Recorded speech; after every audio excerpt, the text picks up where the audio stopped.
All right, folks, so some of you may have seen a video where I installed a very nice CarPlay device inside my 2014 Accord that gave me access to CarPlay. It was a great video, great product, and it showed that, hey, you don't need the latest and greatest vehicle to still get some nice modern features in your car. Well, a company called CarTech Studio reached out to me. They said, Geek, what are you doing? You got to go big or you got to go home. I said, what? Well, what do you mean go bigger? Just like a bigger screen? They said, why don't you tear the head unit out of the center of your vehicle and replace it with one of ours? Yeah, it's going to be a fun one.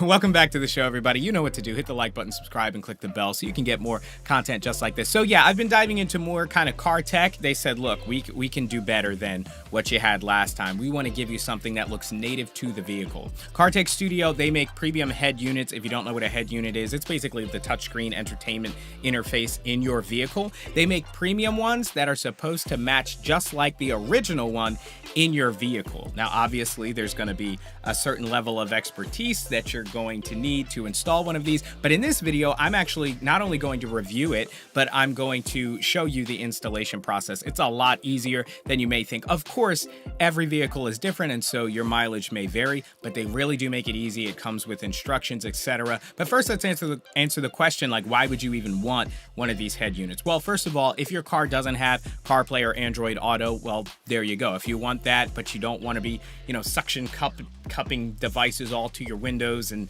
trying to fit things in your air vents like holders and things like that, then this is the answer for you. But it's not just CarPlay and Android Auto. These things do so much more. And again, let me preface this by saying, with great power, comes great responsibility. These devices can do anything that your phone can do. So obviously, anything that you're doing in your vehicle that would distract you from driving is dangerous. So do not do that. But, if you're sitting, you got time to kill, you're nice and parked, it can do anything. We're talking YouTube, we're talking Netflix. You can download any app that you would pretty much on your iPhone. If it's on the Android Play, the Google Play Store, you can download that app. You can sign in. The technology is insane, but we'll get into all that. First of all, let's talk about the unboxing experience. So when they send it over to you, it's a very clean, simple unboxing experience. They give you everything you need, including instructions. Now that's going to be your two 4G antennas, some USB cables, all the harnesses that you would need to plug into your specific vehicle model. That's something they make super easy. You can just reach out to them on the phone once you make your purchase. They'll ask you for like pictures and everything of your vehicle so they can make sure they're sending you everything that you need. The new models, the new units, they actually don't need to plug into every wire to get all of the functionality. And that's one great thing that CarTech Studio advertises with their head units is that you maintain all your original functionality. So your steering wheel buttons, they all still work. Your backup camera still works. All of those things remain fully intact. Now, when it comes to specs and quality from my specific unit, obviously with your different vehicle, your mileage will vary. It comes with a 9-inch screen, which is better than the 7-inch screen that I had. It's 1280 by 800, so it's nice high resolution. It also has 60 hertz refresh rate. It's on Android 12. My unit is rocking 8 gigs of RAM and 128 gigs of storage, so I can store plenty of media. Again, this is basically a tablet, so if you're downloading things like even Netflix to watch offline or things like that, you'll be able to do that. It also supports split screen, which is great for multitasking, especially when you need to use some of the functionality that only CarPlay provides, while also using some other apps that you don't have access to on CarPlay on the tablet itself. Now, before you just run down to the link and hit buy and upgrade your vehicle, just be mindful also that anytime you're messing with your car, especially internal things in your car, you could void the warranty. So you're going to want to check what kind of warranty you have and what kind of repairs or modifications it covers.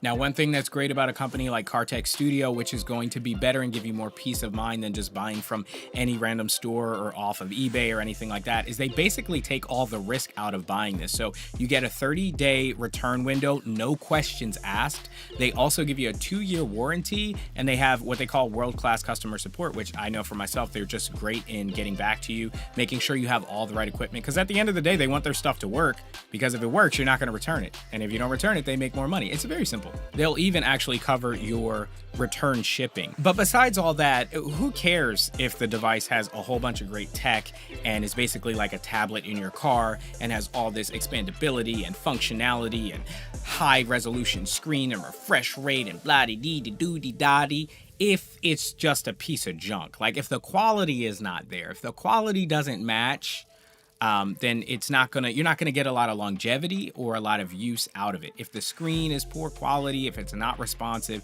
you're not gonna have a great time. And this is where I can really say, at least with a week of using it, it passes all your quality control checks with flying colors. Its quality is indistinguishable really from the original manufacturer's head unit, which I'll show you some pictures of now. It's got a nicer, glossier, more responsive screen. Okay, so now let's dive into the installation process itself. We're gonna take a look at how easy or hard this is for you to maybe do yourself, and then when we get back here to the studio, I'll tell you what it's been like using it for 1 full week. All right, so getting started here, this is a 2021 Honda Civic Sport, and some tools that you're gonna need for this installation are a screwdriver, Phillips head, and you're also gonna need some of these pretty cheap ply tools. They usually come with a detailing kit. We're gonna wanna shut down the car completely, okay? And what you're also gonna want is a few empty cup holders, because there are gonna be some screws over here that you're gonna wanna not lose. All right, switching over to the iPhone camera for a minute. You're gonna wanna get your pry tool up under the separation here, and you're gonna pry all the way up. And then the higher we get, the more we wanna apply pressure going this way and not going up.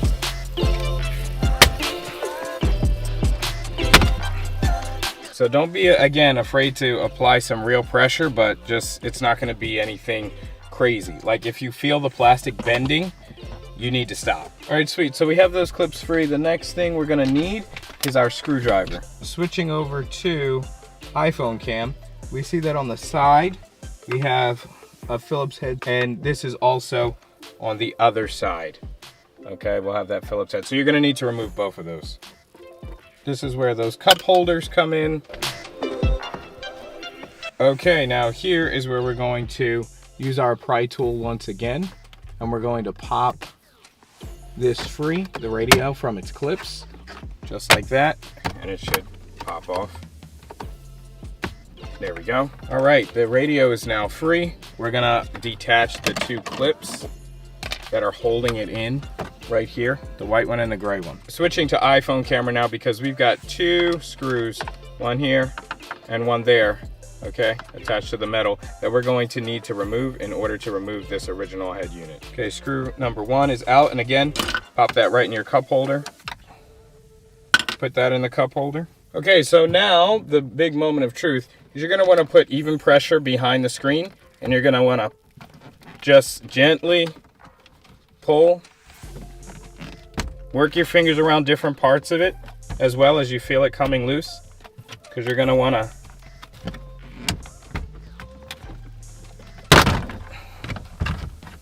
pull it right out. Firm but gentle pressure is really the name of the game here. One thing to be mindful of, you see this shifter right here. If it's leather, or you don't want to scratch it or damage it, you can just throw a cleaning cloth over it, and that will allow you to rest the head unit on there while you're detaching all the clips. So up under the unit, you're gonna have a retention harness. Okay, I don't know how well you can see that. Let's, yeah, so there's a retention harness that is right here, okay?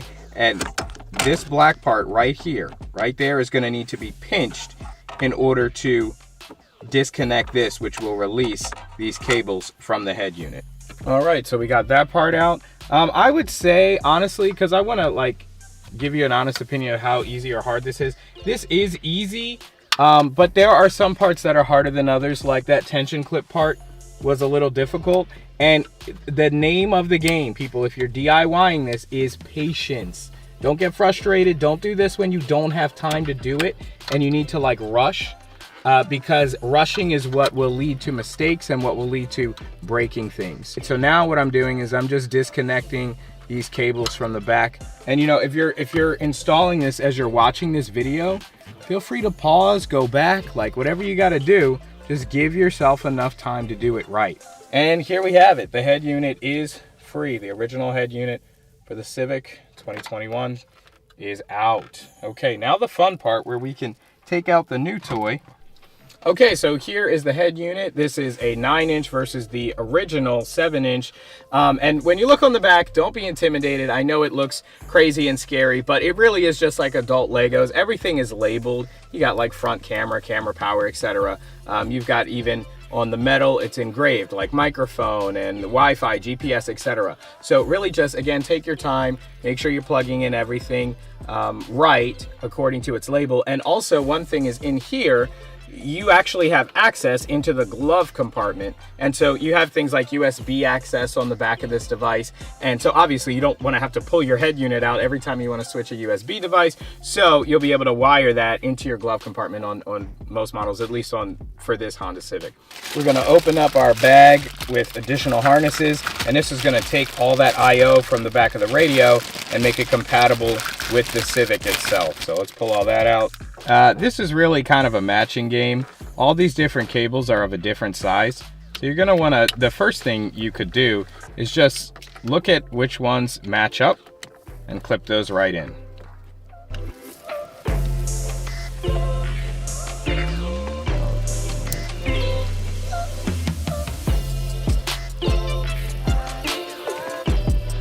All right, so now I've got everything plugged in. Really, there's no way to connect it wrong. If it fits, that's the one for it. If it doesn't fit, that's not the one you need to be using.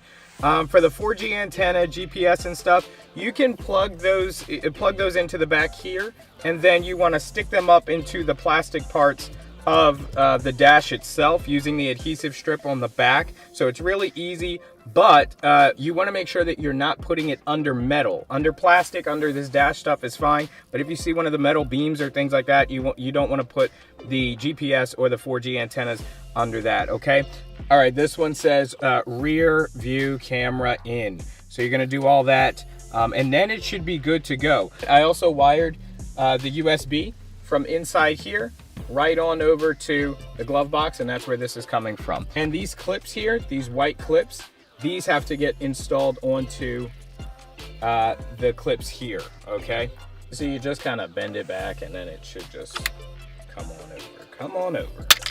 Oops. So then you just take it over here and you clip it right there.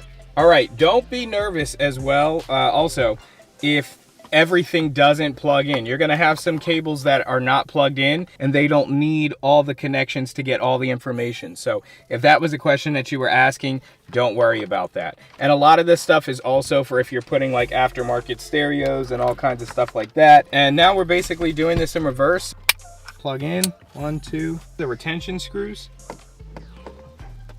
Got that one in. We're gonna test it real quick before I put all the clips back on. So we're gonna just turn the car on. There it is, voila la. There goes the Apple CarPlay. Now we're gonna pop all this back in place. There we go, that's in. Apply firm pressure, and that's it. Okay, so now the natural question is, Chris, is this worth picking up? I'm going to tell you the good, and I'm going to tell you the not so good. Okay, so first of all, this is an absolute no-brainer for anybody who's got one of those older vehicles that maybe doesn't support Android Auto or CarPlay. It's just going to 10x whatever you were able to do on whatever existing entertainment system that you have.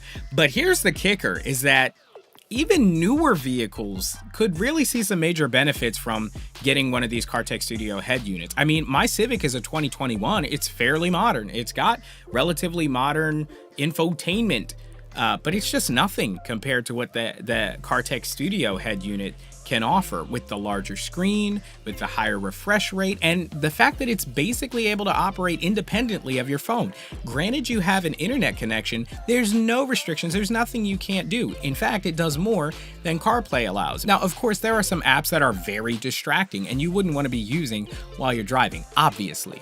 But with CarPlay, there are apps that they don't allow you to use whether you're driving or not, whether you're parked or not. They're kind of being gatekeepers and babysitters. So obviously follow the law, drive responsibly. But the CarTech Studio head units allow you full functionality and full access to your device and its capabilities, not only with CarPlay and Android Auto, but also independently of both of those systems. So regarding the screen itself, which is your main contact point with the device, it is a higher resolution, higher frame rate, or higher refresh rate screen. I don't like that it doesn't allow you full access to the full brightness of it. I mean, it does allow you access, but it recommends that you don't, to ensure the longevity of the screen. So I just left left the brightness kind of handicapped a little bit, which was fine because most of my driving hours are in evening or nighttime anyway, and it's plenty bright. Speaking of brightness, because it's a glossier screen, you are going to experience some glare, and that's kind of where we get into some of the things that could be improved there. Now, this isn't a deal breaker for me, as just an anti-glare screen protector on it would be fine, and I wouldn't have any issues there. But you are going to get some reflections, you are going to get some glare and things like that, anything that you would experience with a high gloss screen. And overall, it improved the aesthetic and look of the dash of my vehicle as a whole. So yeah, I mean, 10 out of 10 would recommend. Guys, go get one of these. If you're not nervous about DIYing it, again, you can watch the tutorial that I gave. I'm sure there are other ones on the internet as well. Plus, CarTech Studio, they make it virtually risk-free. I mean, they allow 30-day return window with no questions asked, that kind of thing. They'll even pay for your return shipping. You get the 2-year warranty and all that kind of stuff. So they make it super low risk, and the product that they make is just very quality. So definitely, if you want to check it out, I'll leave a link down in the description below. Don't forget to like this video, subscribe, and click the bell if you enjoyed it and you want to see more videos like this. Give me a comment down in the comment section below what you think and what model vehicle you might want to try this installation on. I'm glad I survived it. I'm glad that it was actually a lot easier than I thought it was going to be. And of course, guys, stay tuned for the next videos. We cover all things tech. I'm Chris Grant Jr. It's the Grant and Geek Show.